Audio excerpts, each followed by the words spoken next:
ng bayan, maasahan anumang panahon.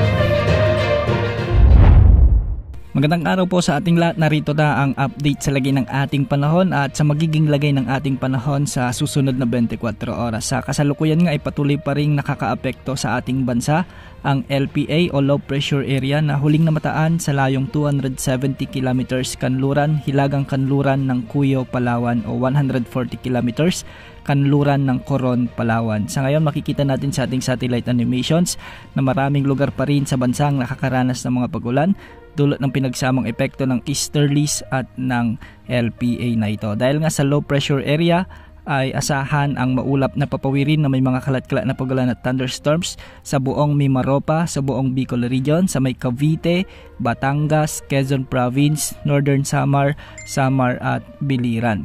Pinag-iingat natin ang lahat sa banta ng mga pagbaha o pagguho ng lupa, lalo na kung may mga katamtaman hanggang sa kung minsan ay malalakas na pagbuhos ng ulan. Samantala sa Metro Manila at nalalabing bahagi ng bansa ay easterlies din ang magdadala ng malinsangang panahon at magiging bahagyang maulap hanggang sa maulap din ng mga papawirin na may mga isolated rain showers and thunderstorms. Posible ang banta ng mga biglang pagbaha o pagguho ng lupa lalo na kung may mga umiiral na severe thunderstorms. Dahil nga sa mga thunderstorms, makikita natin sa ating satellite na malaking bahagi ng Northern at Central Luzon ngayon ang nakakaranas ng maulap hanggang sa may mga malalakas na pag-ulan. Ilan sa mga lugar dito ang mga lugar sa may Cordillera Administrative Region, sa may Ilocos Region, ang ilang bahagi ng Cagayan Valley, ang ilang bahagi ng Central Luzon kasama na rin ang Metro Manila. Ang Bicol Region naman makakaranas din ng mga thunderstorms dulot ng easterlies. Samantala sa Visayas at Mindanao ay may mga kalat-kalat ding pag-ulan dulot ng mga localized thunderstorms na pinalalakas din ng easterlies.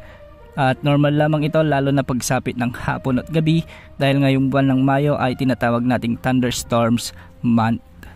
Para naman sa lagay ng mga pag-alon ngayon, ang mga pag-alon sa mga baybayin ng Luzon ay posibleng umabot hanggang 1.8 meters. Ganitong pag-alon din ang inaasahan sa mga baybayin ng Visayas at Mindanao. Sa kasalukuyan ay may cloud cluster tayong minomonitor sa silangang bahagi ng Visayas o silangang bahagi ng Mindanao at ayon sa pag-asa ay mababa naman ang tsansa nitong mag-develop bilang LPA sa susunod na 24 oras. Ang LPA naman na minomonitor natin sa may kanluran ng Palawan ay mababa rin ang tsansang lumakas bilang bagyo sa susunod na 24 oras. Bukas asahan pa rin ang pag-iral ng mga thunderstorms lalo na sa hapon at gabi dahil sa easterlies.